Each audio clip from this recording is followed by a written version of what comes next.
কোরবানি আর আকিকা এ দুটো একসাথে দেওয়া যাবে কিনা, এটা কমন প্রশ্ন আমাদের সমাজে। এর উত্তর হলো অনেক উলামায়ে কেরামের মতে দেওয়া যাবে। ফতোয়া শামী ইত্যাদিতে তাই লেখা আছে যে দেওয়া যাবে কোরবানি আর আকিকা একসাথে একই গরুর মধ্যে।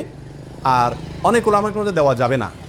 এর ভিতরে আপনার পাকিস্তানের খুব নামকরা মুফতি ছিলেন মুফতি রশিদ আহমদ রাহমাহুল্লাহ, আসনানুল ফতোয়ার লেখক। তিনি হানাফি মাযহাবের বড় উলামায়ে কেরামের মধ্যে থেকে তিনি কঠোরভাবে এর বিরুদ্ধে করেছেন এবং বলেছেন কোন অবস্থাতেই কোরবানি আর আকিকা একসাথে মিক্স করা যায় না, উচিত না। কারণ কোরবানি একটি ইবাদত, আকিকা আরেকটি ইবাদত।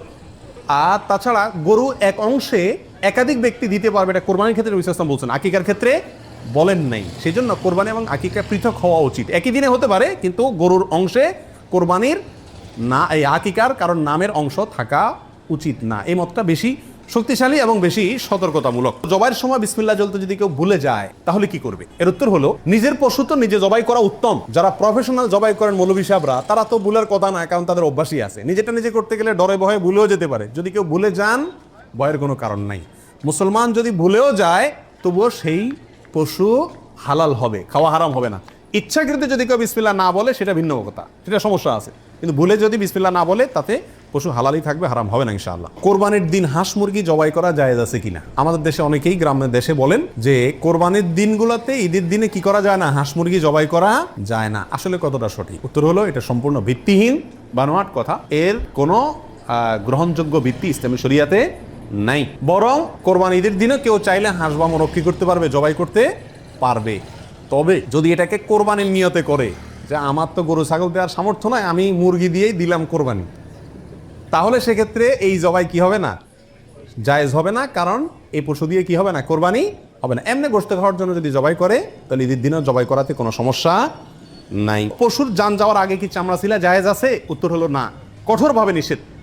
আমাদের দেশে কসাইরা এবং যারা চামড়া ছিলে নিজেরা অনেক সময় দেখা যায় জান এখনো পুরো বাইর হয় না, রু বাইর হয় না, তার আগেই ওই পায়ের রগ কাটা শুরু করে, চামড়া ছিলা শুরু করে, পুরো নাড়াছাড়া করে। এটা জায়েজ নাই, এটা গুনাহের কাজ। আপনি কোরবানি করছেন ইবাদত, অথচ গুনাহ হচ্ছে সাথে। নবী আলাইহিস সালাম বলেছেন ইন্নাল্লাহা কাতাবাল ইহসানা আলা কুল্লি শাই, আল্লাহ সব বিষয়ের প্রতি ইহসান করার নির্দেশ করেছেন। অতএব ফাইদা কাতালতুম ফাআহসিনুল কিতলাতা ওয়া ইযা যাবাহতুম ফাআহসিনুজ যাবিহাতা, তোমরা যখন কোনো পশুকে জবাই করবে তখন এই পশুর প্রতি রহম করিও, ভালো করে ধারটা দিয়ে নিবে। নবী সাল্লাল্লাহু আলাইহি ওয়াসাল্লাম বলছেন যাতে করে তার রূহ বের হইতে কষ্ট না হয়। সেখানে জীবিত অবস্থায় এখনো মরে নাই, আপনি চামড়া ছিলা শুরু করে দিলেন, এটা খুবই অন্যায় এবং জুলুম। কোনো পশু কষাই যদি করে তাকে থামাই দিবেন যে রু যেতে দাও, তারপরে হাত দাও। কোরবানির গোশত দিয়ে দিনের প্রথম খানা খেতে হয়, এই কথাটা কতটুকু সঠিক? উত্তর হলো পুরাই সঠিক। রাসূল আকরাম সাল্লাল্লাহু আলাইহি সাল্লাম থেকে বর্ণিত হয়েছে যে তিনি ঈদুল আজহাতে, ঈদুল ফিতরের ব্যতিক্রম করতেন। ঈদুল ফিতরে কিছু একটা মিষ্টি খেয়ে, খেজুর টেজুর খেয়ে তারপরে ঈদগাহে যেতেন। আর ঈদুল আজহাতে সারাদিন কিছু খেতেন না, কোরবানির পশুর গোশত দিয়ে প্রথম খানা খেতেন দিনের। অতএব আপনি গরু দেন, ছাগল দেন, যেটা দিয়ে কোরবানি করেন, দিনের প্রথম খানা কি দিয়ে হওয়া উত্তম? ওই গোশত দিয়ে হওয়া উচিত। গোশতটা তো আল্লাহকে দিয়ে দিয়েছেন, আল্লাহর নামে জবাই করছেন, আল্লাহ আপনাকে হাদিয়া দিয়েছেন। এই জন্য আল্লাহর হাদিয়ার আগে একটু পেটটা খালি রাখেন, আকর্ষণ করে খান, তাহলে ইনশাআল্লাহ সেটা আপনার জন্য, আপনার আল্লাহর হাদিয়াকে আপনি মূল্যায়ন করলেন সেটা প্রমাণ হবে।